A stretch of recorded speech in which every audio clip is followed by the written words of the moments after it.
Hello everyone, welcome to Grow Your Future with Luxland. I am Zar, CEO of Luxland Investments. Today we have a very special guest, a very good friend of mine, mentor.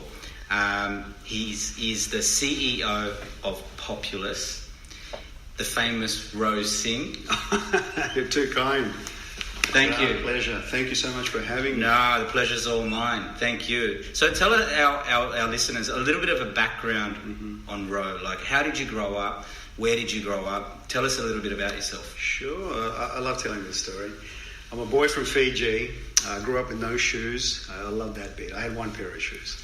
Okay. And I had a really, really loving, I guess my first 10 years were extremely loving. I lived with my grandmother and my ailing grandfather. My mother was over here in Australia trying to make a life for us so that we could come over here. And yeah, my primary school days were just beautiful, running around rainforests, swimming in ponds, chasing kites, right? I was a gifted student. I didn't really need to study too much, but what I did do was enough to get me really good results. We hated kids like you back in the day. You know, I studied so hard, you know, trying to get good grades, and it just never worked. But it all changed later because I had those habits in high school that didn't really pay off. Yeah, right. So I had to reprogram myself when I went into the work and post-grad studies. Yeah. So that was my childhood, and then I came over here to Australia, and my parents had a farm, so we worked on the farm every weekend. That was my weekends. And that's how you got your tan? That's how I got my tan. I used to be really light, just I colour my hair. Yeah.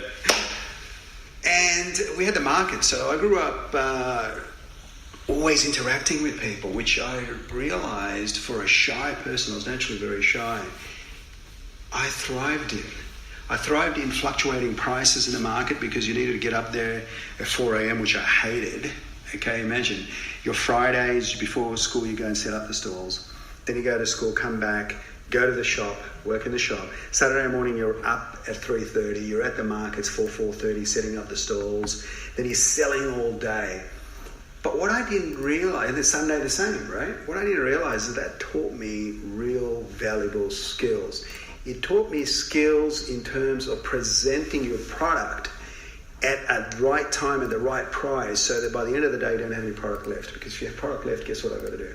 I've got to pack that thing, put it on the truck, then go to the warehouse, right, unload that. So it means I wouldn't get home till 10 p.m. So that taught you to time the market? It taught me time to market. It taught me the importance of senses. So colour, smell, you know, your voice, how you project when you talk.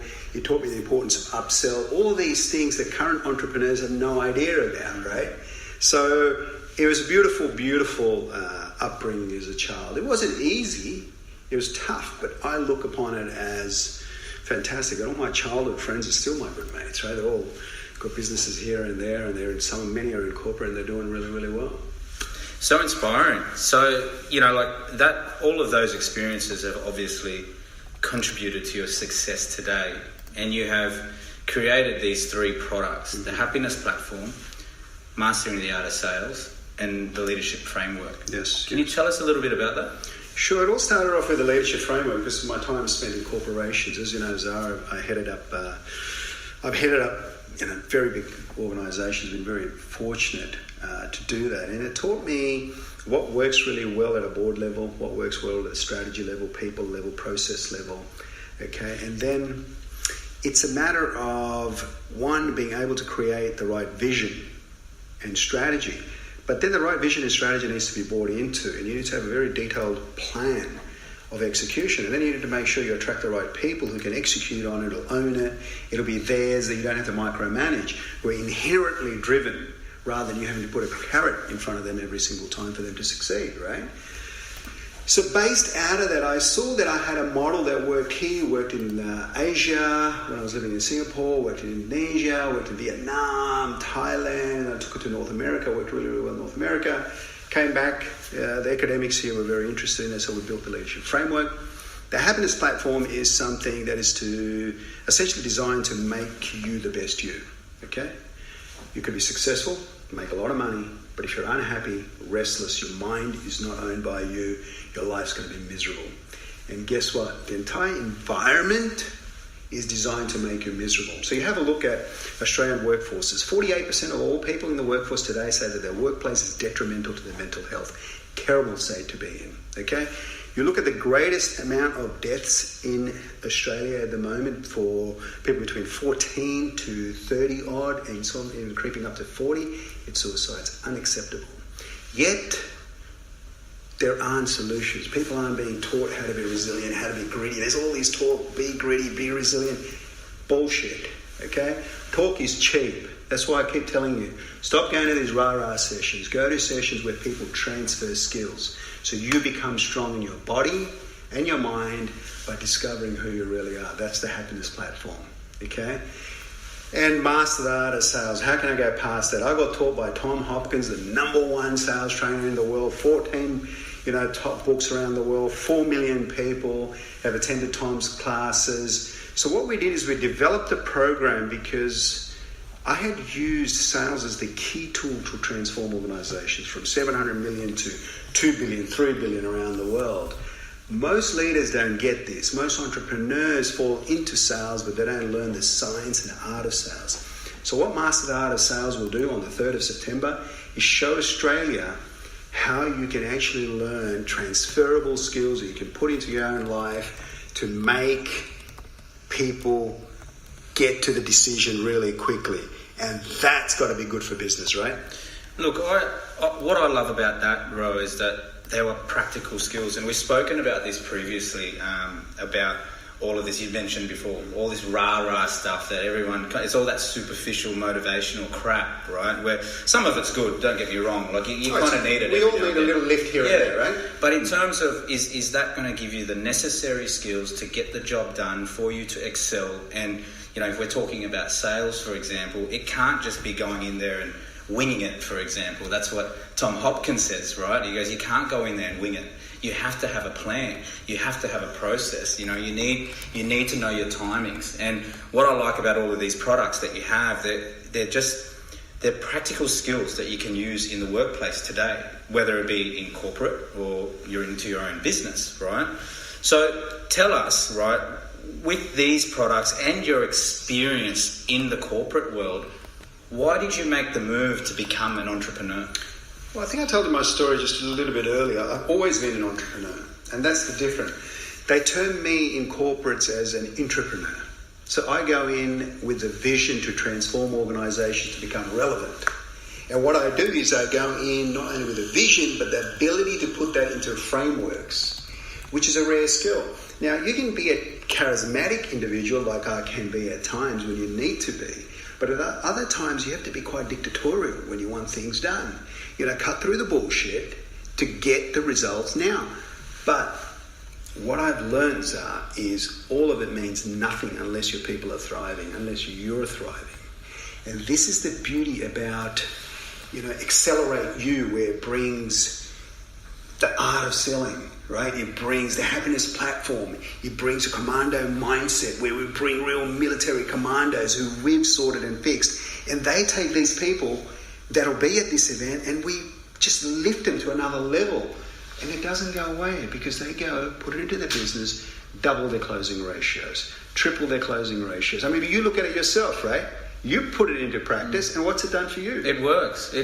All of this stuff works and I love it, It's almost so easy if you can remember it. I mean, it takes time. Like you can't, I think, for example, Mastering the Art of Sales or Selling by Tom Hopkins, I think there's 21 chapters in it. To remember all of them, obviously, it's hard. Like you've told me, you've told me previously that you've been reading it for 30 years, but each time I read a chapter, I'll cover that in everyday life experiences, whether it be, it doesn't have to be a sales presentation. It can be just in everyday life when you're trying to get your way, trying to persuade someone to do something, and it just works. Look, sales is a fundamental skill everybody needs to have. There are so many beautiful people in the world that just don't have the confidence. Why? They may be the most creative people, truly warm and genuine people, but they're disliked or they don't like themselves, which is worse. Why is that? Why? They just don't have the education.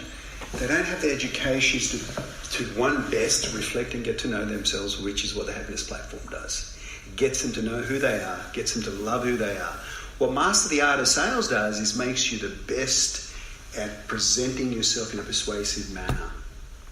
And what happens then? Everybody likes you. Everyone wants to be part of you. Your proposals get accepted.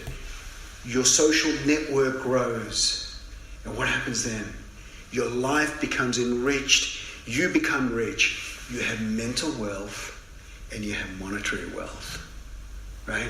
And ideally when we're done, you get to find out who you are, so you get spiritual wealth as well. And this is not religion and this and that. This is just fundamentally knowing that you're more than your material manifestation. And when you get that, guess what you have? You have power, my brother. Because fear disappears, right? There's no room for fear. But guess what? It takes practice every single day. When I don't meditate every single day, I get doubts, I get fear. But then what I do is I call on the right people around me like you, etc., right? And we make sure that we take care of each other and we lift each other to another level. Wow, I love it. I love it. So going back to the Mastering the Art of Sales, right? You're obviously very, very passionate about Tom Hopkins and, his strategies and, all the processes that he puts in place. Yes. What's your favourite one? I know I've got a few favourite ones that I'll tell you afterwards that have actually worked for me in the past even 2 or 3 weeks. What's your favourite strategy? Look, there's a fundamental that Tom always harps on about, and I was at his house in Arizona only just before Christmas, and we were just chatting, and before then Tom and I had actually just recorded a podcast, and in it I mentioned to Tom there's a particular set of things, and you mentioned it, you alluded to this earlier, it doesn't come straight away. You have to practice, you have to drill, and you have to rehearse. Practice, drill and rehearse, practice, drill and rehearse. And then it becomes natural. It's like I go to you or you come to me and I'm your stylist. And rather than presenting you with 13 different options, I say to you, Zah, you always look amazing in this red tie of yours. But you know what? I've also got this blue version for you which will really go well with your vest. Having had a look at the new blue option and of course your favourite red, which one suits you best? Which one are you going to go with today, Zah? The red or the blue? The red. Perfect. Let's go ahead with that. You see, that's called an alternative choice close. You can't say yes or no. It's either pick a blue or a red. That's one. The other one I love about Tom's is the assumptive close. Okay, where you just assume they're going to go ahead. So you go straight to the paperwork. You just assume, yeah. You sell real estate, right? Yeah, okay? Yeah. So you move straight to Zah, you said you really love this place. You've been looking at 4 years in this particular area and you finally found the right land size, the right location close to school for your kids. Your wife loves it. It's the perfect place. You've got the 4 bedrooms, you've got the pool. It's all looking great, right? Fantastic. Let's make these yours today. Sounds great? Great. Awesome. Just authorise this here for me. I love it. See how simple that is? I love it. And by the way, Tom still holds the record. 365 sales in a year. Property sales, individual houses. Can you believe that? Unbelievable. My favourite one is the porcupine. The porcupine. Yeah. Because I think porcupines are cute, so I always do it, you know what I mean? Ask me a question. So, Roh, do you have a special package rate for the happiness platform? Oh, absolutely, Zah. What type of things will you be looking for in that package that'll suit you best? It's back on me. Back on me. You've taken control of that, you know what I mean? And what I love about that is that, prospects can take you off track, right? They can take you off track, and you can get into this long-winded conversation about nothing, and then all of a sudden the prospect has control over that sale. And by using the porcupine method, you're kind of taking back that It's a control. lot of fun, right? I love it. And when I you love know it's the art and science of sales comes together, and it becomes fun. Your job actually becomes fun. You look forward to the no's. You look forward to the objections. I love the objections now.